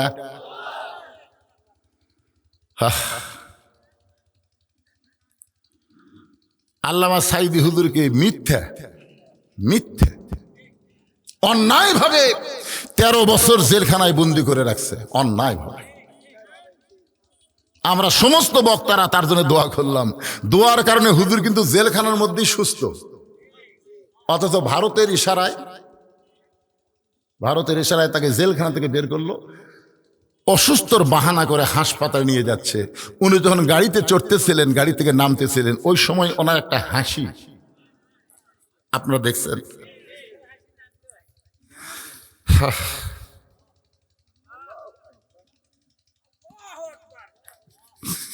এই বাংলাদেশ কিয়ামত হবে, কিন্তু এমন একজন মুফাসসির আর পাওয়া যাবে না। এমন একটা হাসি দিল, হাসি দেওয়ার পরে লোকটাকে হাসপাতালে নিয়ে গেল, অন্যায় ভাবে তাকে পুশ করে হত্যা করা হলো। আমরা সমস্ত আলেমেরা তাহাজ্জুদের নামাজ পড়ে বললাম, আল্লাহ জজ court, high court, supreme court Hasina দখল করেছে, তোমার কোর্টে আমরা বিচার দিলাম, আল্লাহ তুমি এবার বিচার করো। আমাদের চোখের পানি আল্লাহর দরবারে কবুল হয়েছে। আগস্ট মাসে সাইদি হুজুর চলে গেল, পরের আগস্ট সাইদি হুজুর চলে যাওয়ার দিন আসার 10 দিন আগে আল্লাহ তাআলা হাসিনাকে বাংলাদেশ থেকে চোরের মতন পালায় দিল। ধরে বলেন কথা ঠিক না? তো ইজ্জু মান তাশা ওয়া তুযিল্লু মান তাশা বিয়াদিকাল খায়র ইন্নাকা আলা কুল্লি শাইইন কাদির। আল্লাহর বান্দার একটু মনোযোগ দিয়ে শুনবেন। মেয়েটা যেই বলতেছে, আর 1 দিনের মধ্যে যদি হযরত ওমরকে আমি খুঁজে না পাই তাহলে আসল জায়গায় বিচার দেব। আপনারা বলেন তো আসল জায়গায় বিচার দিবে? হযরত ওমর হাঁটু গেড়ে বসলেন, মেয়েটার সামনে হাঁটু গেড়ে বসে বললেন, মা ওই আসল জায়গায় তুমি বিচার দিও না মা, তুমি যে ওমরকে 6 দিন হলে খুঁজতেছো, আমি হইলাম সেই ওমর। চিন্তা করে দেখেন, আল্লাহর কোরআন দিয়ে যখন রাষ্ট্র চলবে তখন নেতারা কেমন মুত্তাকি হবে। একটা মেয়ের সামনে হাঁটু গেড়ে বসে বলতেছে, মা আসল জায়গায় বিচার দিও না মা, আমি বড় ভয় করি মা, আল্লাহর সামনে আসামি হতে আমি বড় ভয় করি। কেমন ভয় ভিতরে ছিলেন। গভীর রাত্রে হযরত ওমর ঘুরতেছেন, হঠাৎ দেখতে পাই তাঁবুর মধ্যে কি যেন হচ্ছে। 2টা বাচ্চা খালি মা মা বলে কাঁদতেছে। মা গো আর পারি না মা, ক্ষুধার জ্বালায় আর সহ্য করতে পারি না মা, খাবার দাও। মা বলতেছে, বাবা একটু ধৈর্য ধরো, গোশত সিদ্ধ হলেই তোমাদের খাবার দিব, গোশত সিদ্ধ হলেই খাবার দিব। ওমর ফারুক চিন্তায় পড়ে গেলেন, দুম্বার গোস্ত হলে বড় জোর 8 ঘন্টা লাগবে, ওটের গোস্ত হলে 1 ঘন্টা লাগবে।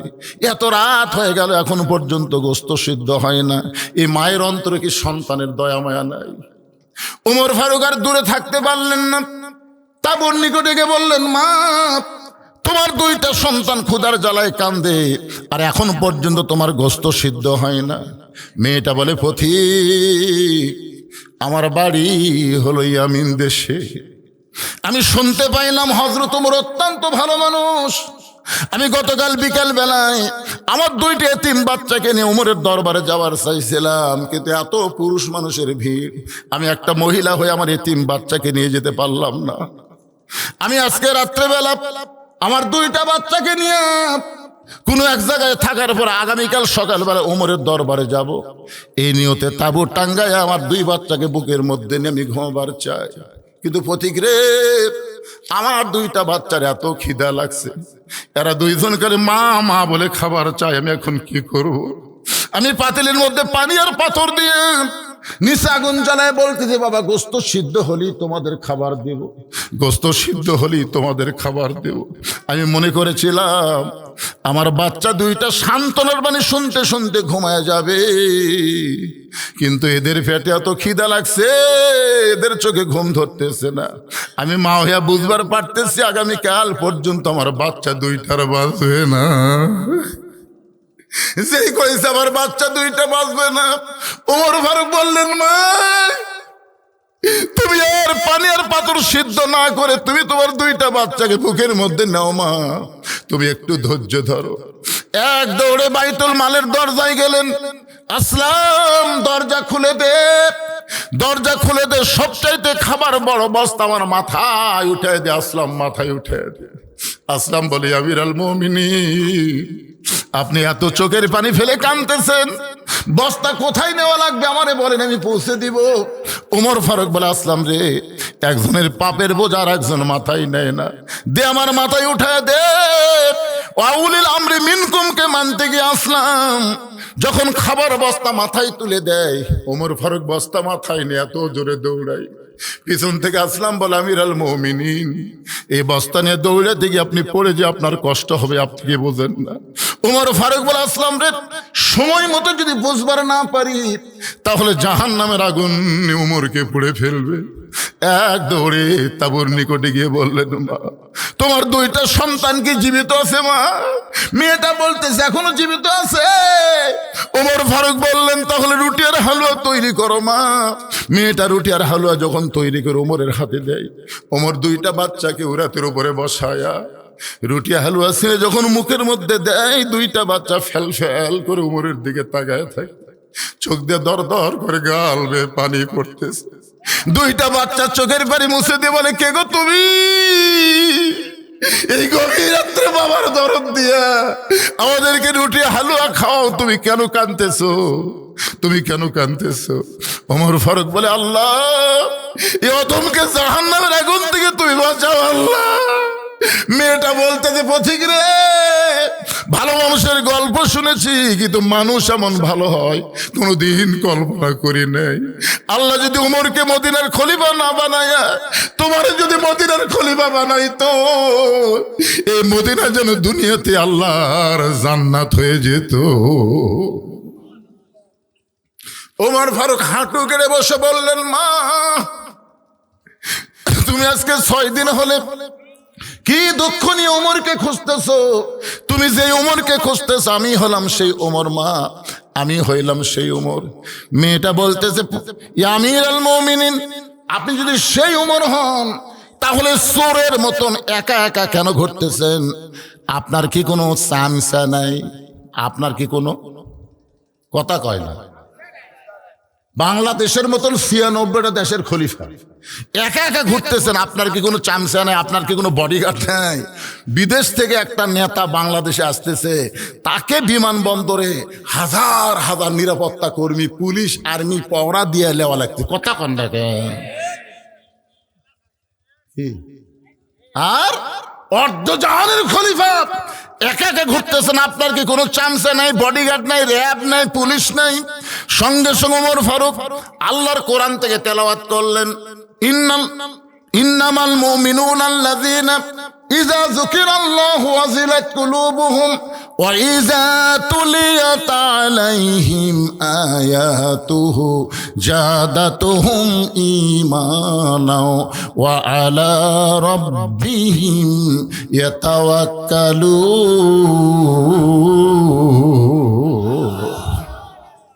ভাইজান, আমি আমার সামনে কোরআন শরীফ আছে, যে আয়াতে কারিমে তেলাওয়াত করছি, তাফসীর আমি করব। এখন রাত বাজতেছে 12টা, না বাজুক, আমি তো ওয়াদা দিছি করবই, কিন্তু এই কমিটির লোকেদের মধ্যে একটু বুঝতেছেন না। এসো এসো, আগে তোমরা কথা বলতে। এই কমিটির লোকের ভিতরে চিন্তা হচ্ছে, হুজুর আমরা মসজিদের উন্নতি গল্পে মাহফিল করতেছি, হুজুর যে ওয়াজ ধরল রে, এই জন্য এদের এই ধকধকি বন্ধ করার জন্য 5টা মিনিট ভাই, 5টা মিনিট। এই ভাই উঠলেন কে ভাই রে? না, যদি কেউ চায়, আপনারা বলেন বিশাল ধানের ঠিপ দেখে আপনি মনে করলেন সবই ধান, বিশাল ধানের ঠিপ দেখে আপনি যদি মনে করেন সবই ধান, সব ধান না পাগলা, বড় একটা ফ্যান নিয়ে এসে বাতাস দিলে দেখবি ধান একটাও লড়বি না, চিটা পাতান খালি উড়ে উড়ে। মসজিদ কার ঘর? আর সেই ঘরের উন্নতি করবে মাহফিল। এখন যদি আপনাদের কাছে ব্যাগ দেওয়া হয়, রুমাল দেওয়া হয়, আর আপনার যদি উঠে যান, তা আপনারা তো চিটা পাতান। কারা কারা চিটা পাতান?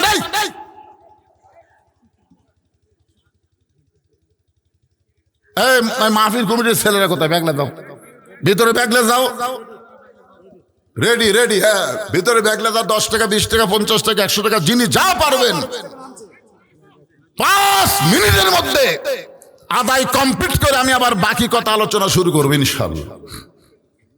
হ্যাঁ, মহিলাদের ওখানে মহিলারা আছে, মহিলাদের মধ্যে মহিলারা আদায় করে। মায়েরা, ও মা, আপনাদের জন্য কিছু ওয়াজ করবো মা ইনশাআল্লাহ। আমার মায়েদের কাছে মহিলারা যাবে, মায়ের আল্লাহর হস্তে দান করবে। ব্যাগ আলারা নামছে দেখা যায় না কেন? ব্যাগের রং কিরকম?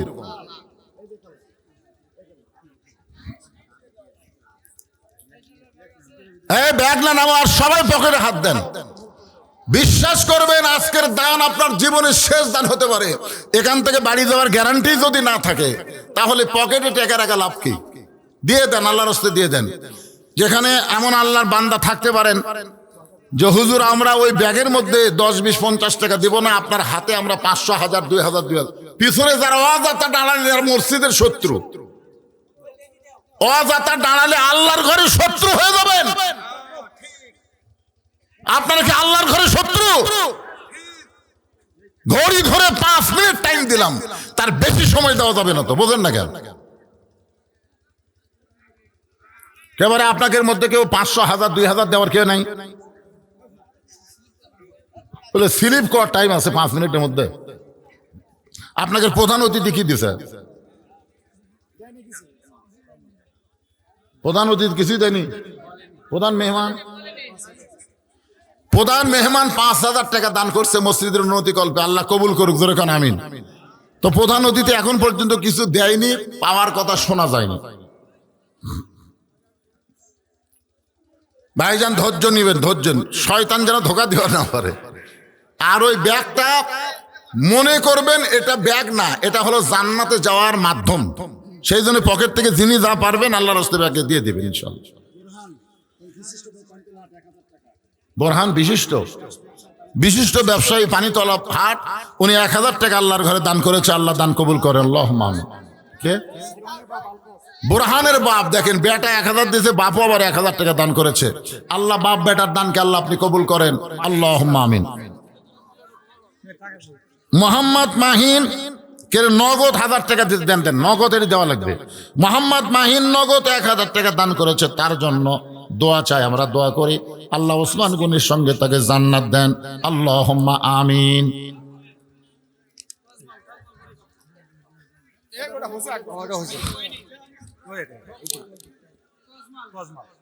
মোহাম্মদ জামাল ও তজমাল 500 টাকা দান করছে নগদ, আল্লাহ দানকে কবুল করেন। আল্লাহ হইচই কেন করতেছেন? হইচই সবাই জিকির করেন।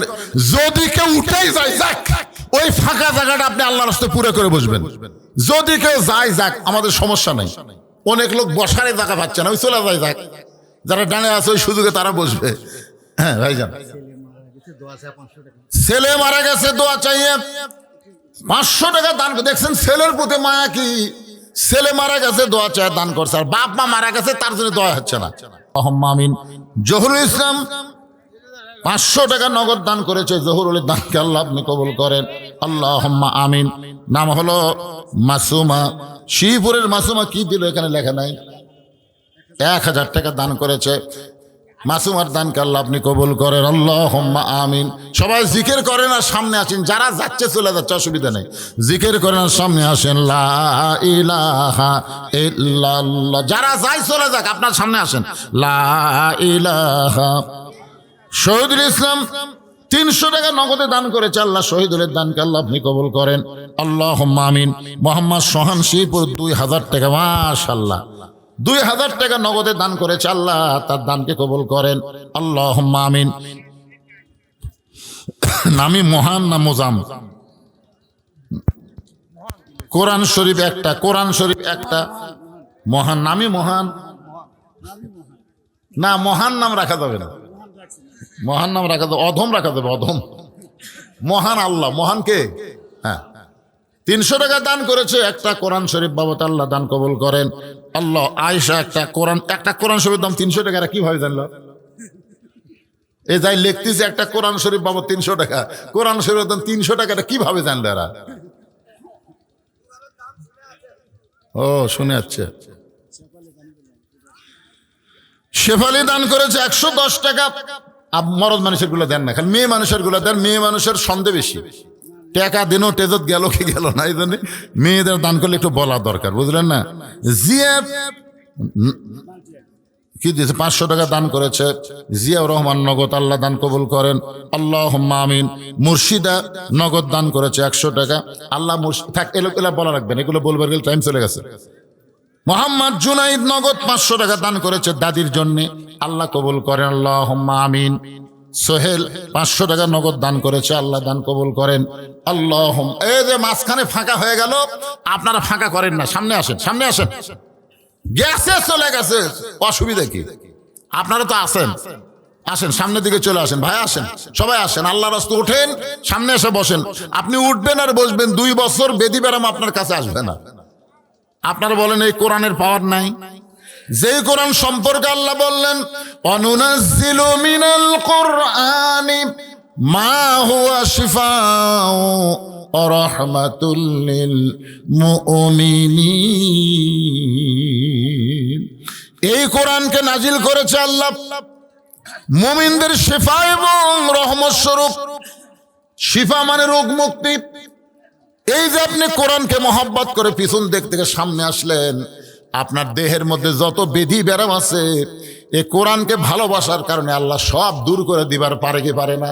এই জনগণ পারে কি পারে না? হ্যাঁ, এই জন্য আপনার সামনে চলে আসেন, অত দূর পিছনে লোক থাকার দরকার নেই, চলে আসেন। এবার চলে আসি মূল আলোচনায়। আল্লাহ বলতেছেন, আল্লাযী খলাকাল মাউতা ওয়াল হায়াতা লিয়াবলুয়াকুম আইয়ুকুম আহসানু আমালান ওয়া হুয়াল আজিজুল গফুর। সর্বসাকুল্যে সূরা মুলকের 2 আয়াত। জোরে বলেন কয় আয়াত? প্রথম আয়াত হচ্ছে তাবারাকাল্লাযী বিয়াদিহিল মুলক ওয়া হুয়া আলা কুল্লি শাইইন কাদির। গোটা পৃথিবীর রাজত্ব, কর্তৃত্ব, মালিকানা কার হাতে? জোরে কয় না কেন? সমস্ত ক্ষমতার মালিককে। সারাদিন ভিক্ষা করে বাড়িতে নিয়ে আসে, সারাদিন ভিক্ষা করে ফকির বাড়িতে নিয়ে আসে, বইয়ের মন ভরে না। ফকির কয় রে যত কুত্তার মধ্যে, এখন কিন্তু কুত্তারা ফকিরকে ধরে, ধরে কি ধরে না? ফকির যদি জানবার পরে শিবপুর কুত্তে আছে, আর গ্রামে ঢুকবি না। এই জন্য গোটা 4-5 কুত্তা গেলে রাস্তার থবে, একটা ফকিরে ঢুকবি না। আমার এলাকার এক ফকিরের ব্যাগ পর্যন্ত ছেড়ে ফেলে দিয়েছে। কত কষ্ট করে ভিক্ষা করে বাড়িতে আনি, আর বইয়ের মন পায় না। বউ বলে এ কি, আগামীকাল ভিক্ষা না গেলে তো আর থাকবে না। বউ বলে স্বামী গো, সাধারণ মানুষের দরজায় ভিক্ষা করেন বলে প্রতিদিন আপনাকে ভিক্ষা করতে হয়, আজকে এমন একজন মানুষের কথা বলবো, সেই মানুষের কাছে যাবেন, এমন ভিক্ষা দেওয়া দিবে 1-8 বছর আর ভিক্ষা করা লাগবে না। ফকির সুমকে বলে, বিবিরে সেই মানুষটা আবার কে? দরজায় ভিক্ষা করলে 1-8 বছর ভিক্ষা করা লাগবে। বউ বলে, যদি সে দয়া করে তাহলে 1-8 বছর না, সারা জীবনও ভিক্ষা করা নাও লাগতে পারে। স্বামী গামছা মাজাত বান্ধা বলতে, সেই মানুষটা কে রে? যাই এমন ভিক্ষা দেওয়া দিবে আর ভিক্ষা করা লাগবে না। বউ বলতেছে, আপনি বাদশাহ শাহজাহানের নাম শোনেন নি? ফকির বলে, শুনছি তো। তার কাছে যাবেন? এলা সাধারণ বাড়িতে কি করবেন? বইয়ের বুদ্ধি শুনে পরদিন বাদশাহ শাহজাহানের রাজ দরবারে গিয়ে দেখে বিশাল একটা দরজা একটা দারোয়ান লাঠি নিয়ে দাঁড়ায় আছে। এতদিন ফকির ভিক্ষা করছে কিন্তু দারোয়ান দেখেনি। জরিকন কি দেখেনি? কিন্তু আজকে দারোয়ান দেখতেছে তার হাতে আবার লাঠি।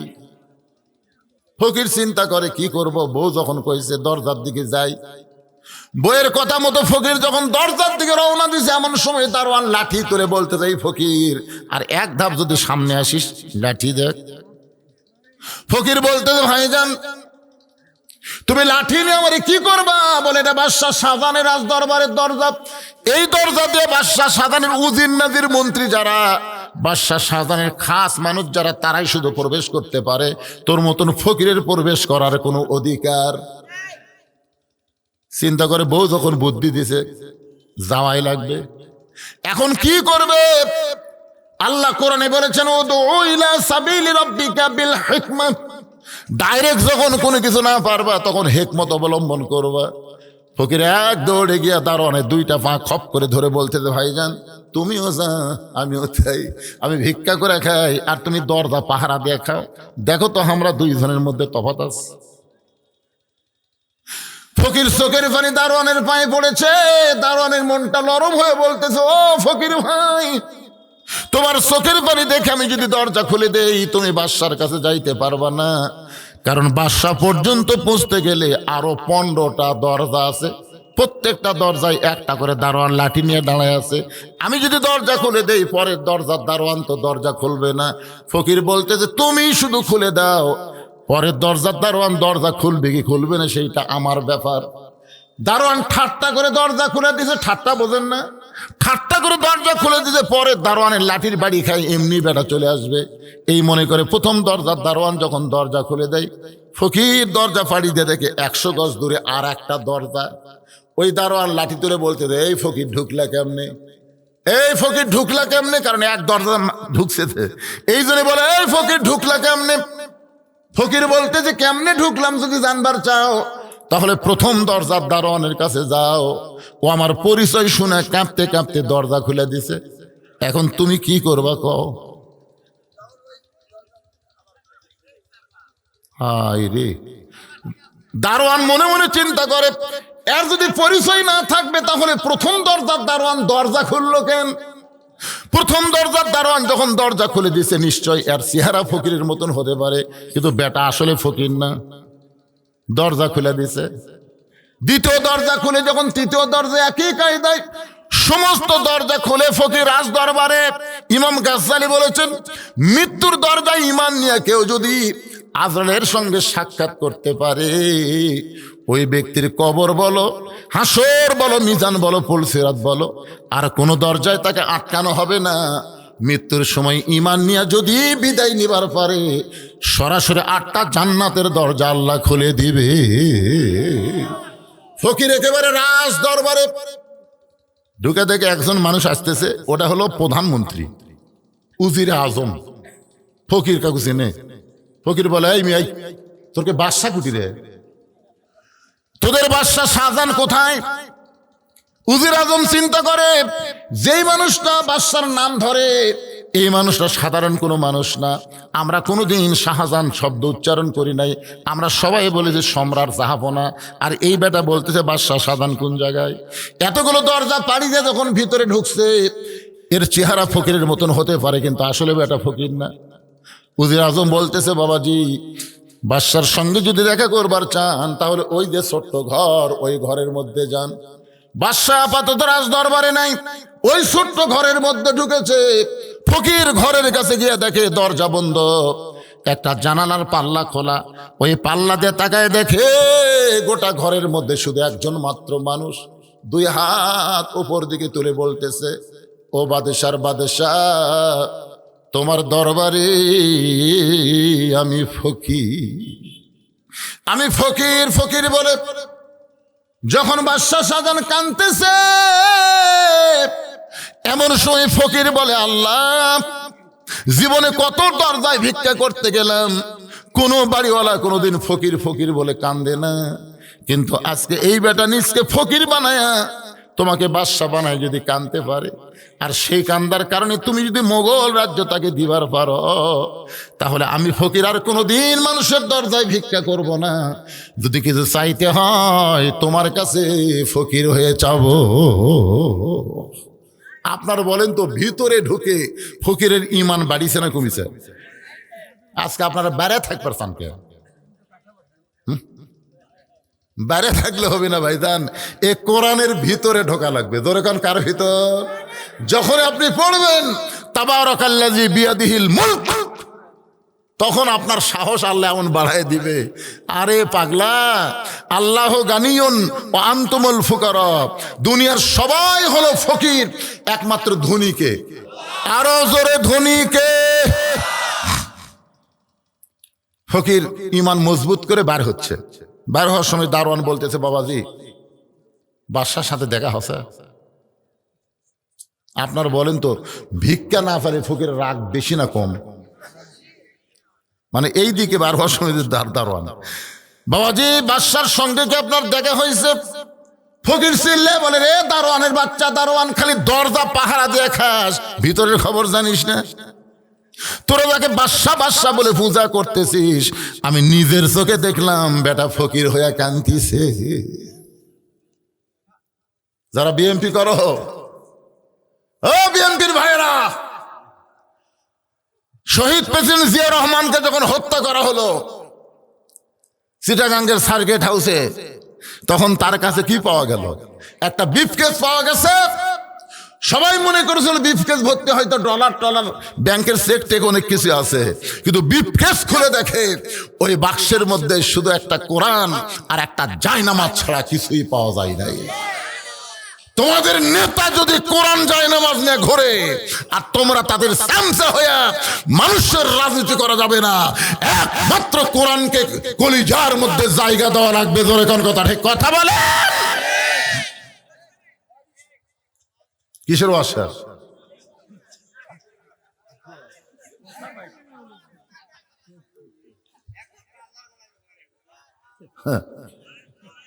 আপনারা কি মনে করতেছেন খালেদা জিয়ার জানাজায় 20 লক্ষ মানুষ কেন হলো?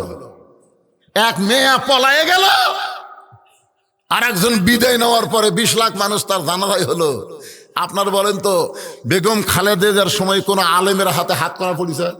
কথা কন না কেন? পড়িছে?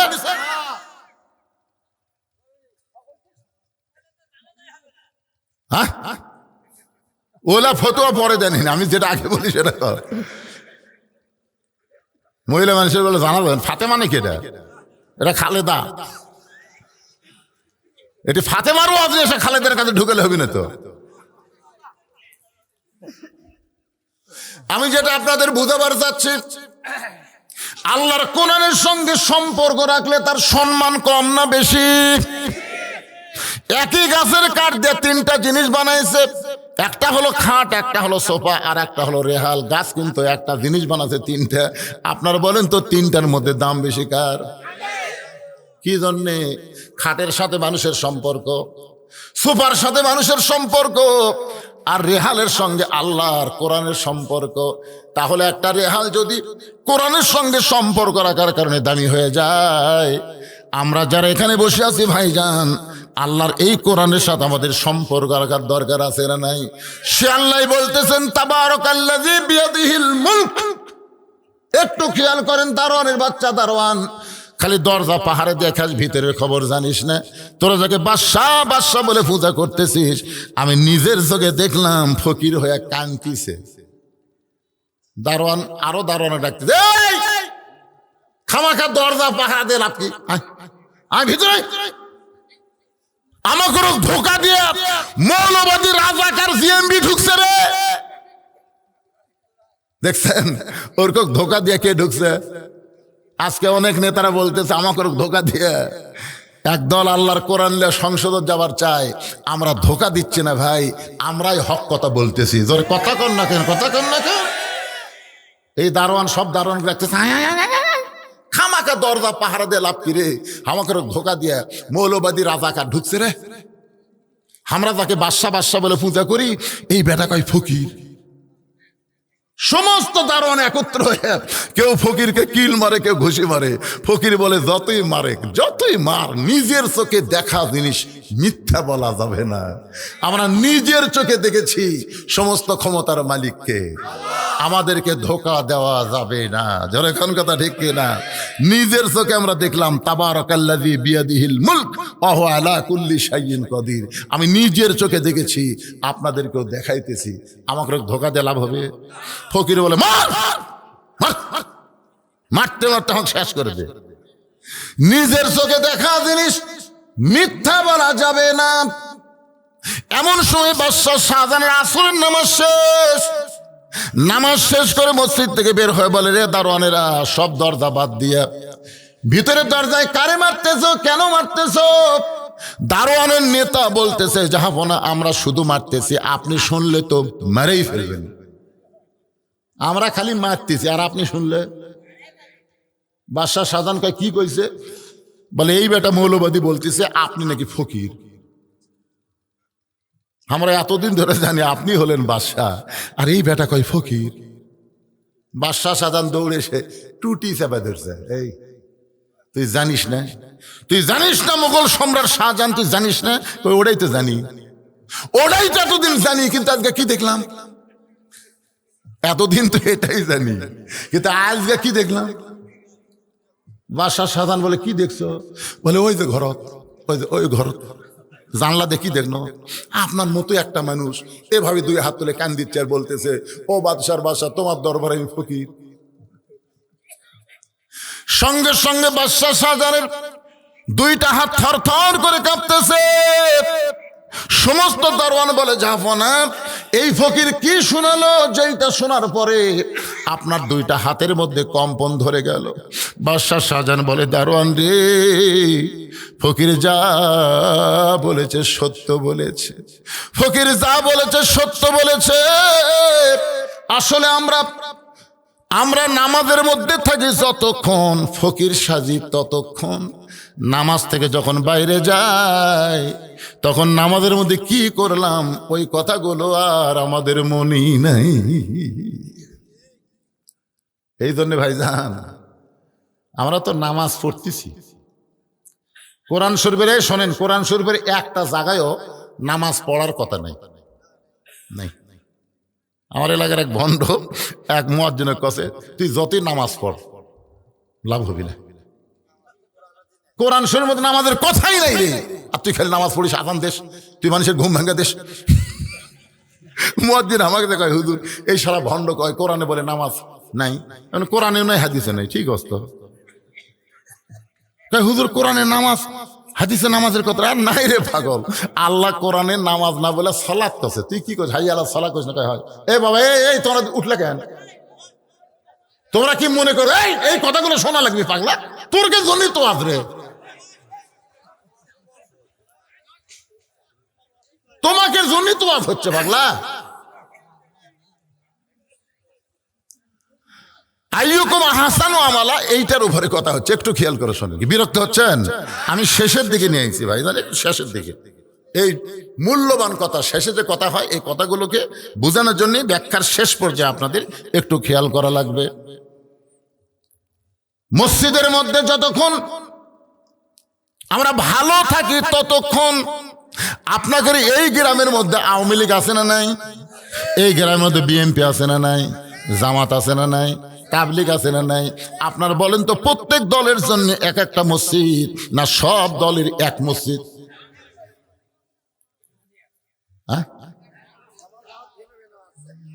আপনাকে কথা এই শিবপুরের কথা বলতেছি, জোরে বলেন কয়টা? আওয়ামী লীগের মধ্যে যারা নামাজ পড়ে, বিএনপির মধ্যে যারা নামাজ পড়ে, তাবলিগ যারা নামাজ পড়ে, জামাত ইসলাম যারা নামাজ পড়ে, আজান দেওয়ার পরে তারা সবাই কোথায় যায়? মসজিদে যায়। আপনারা বলেন তো আওয়ামী লীগের জন্য যে দোয়া বিএনপির জন্য কি একই দোয়া? সবাই এক দোয়া পড়ে মসজিদের মধ্যে ঢুকে, আগে সামনে কাতার পুরা করে, দ্বিতীয় কাতার, তৃতীয় কাতার, এইভাবে পুরা করে। তো এখন মসজিদের কাতার করবার যায়, দেখে গেছে আওয়ামী লীগ বিএনপি আর জামাত, বুঝলেন, এরা তিনজন আবার এক জায়গায়, মানে আওয়ামী লীগ বিএনপি জামাত। আমার বাবা কি রে, আরো যেগুলো আছে সেগুলো বলতেছি, মনে করেন ধরেন আওয়ামী লীগ বিএনপি জামাত জাতীয় পার্টি তাবলিগ সব মিলে এক কাতার হচ্ছে, জোরে কোন কয় কাতার? কিন্তু ইমামের বইয়ের অসুখ, ইমাম বউক লেগেছে হাসপাতালে। এখন সামনে যাবি কে? এখন সামনে কে যাবি এই নিয়ে চিন্তা হচ্ছে।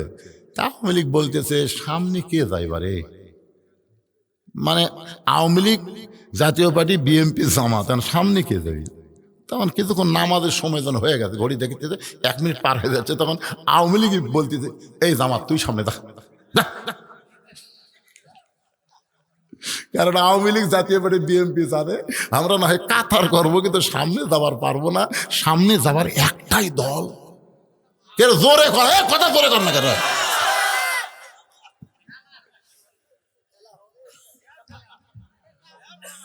এখন জামাত ইসলাম সামনে দিলে জামাত ইসলাম বলতেছে ভাইজান আমি কিন্তু যুদ্ধ অপরাধী ভাই, তোমরাই কসো আমি যুদ্ধ অপরাধী, এ দেশের শত্রু স্বাধীনতা বিরোধী ভাই, আমাকে সামনে দিয়ে নামাজ হবি।